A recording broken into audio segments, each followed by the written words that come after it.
السلام علیکم ملګرو. شاهین شاپری د وسیم اکرم یو ډېر پخوانی او غټ ریکارډ مات کړی دی. د نه علاوه د ساوث افریقي یو بهترین بیټسمن د دنیا یو بهترین بیټسمن ای بی ډي ویلر د بابر اعظم په باره کې څه ویلي دي، نو دا دوه معلومات تر سره په دې ویډیو کې شیر کوم. نو ویډیو راست تر اخره پورې وګورئ. د پاکستان کرکټ ټیم پخوانی فاست بولر وسیم اکرم په 1996 کې یعنی 22 کال مخکې د انډیا خلاف په یو میچ کې په 10 اورونو کې 3 وکټې ترلاسه کړې وي. او شاهین شاپری د انډیا خلاف د وسیم اکرم د 22 کلن ریکارډ مات کو چې شاهین شاپری دی په بل ورځنی میچ کې د انډیا خلاف په 10 اورونو کې 4 وکټې ترلاسه کړې. د نه علاوه د ساوث افریقا کرکټ ټیم یو بهترین بیټسمن، د دنیا یو بهترین بیټسمن، یو لیجند بیټسمن ای بی ډي ویلر د بابر اعظم په باره کې ویلي چې د بابر اعظم سره ډیر زیات سکل او یو ډیر ټیلنټډ کھلاړي دی. خاص کر ای بی ډي ویلر د بابر اعظم د کور ډرایو ډیر تعریف کړی دی. ای بی ډي ویلر په خپل یوټیوب چینل باندې د بابر اعظم په باره کې ډیر غټ سټیټمنټ ورکړی دی. د بابر اعظم ډیر زیات صفات کړی دی.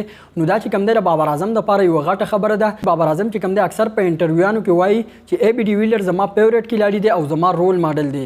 بابر اعظم د لپاره یو غټه خبره ده چې بابر اعظم کم یو لوبغاړی خوښ دی او رول ماډل دی.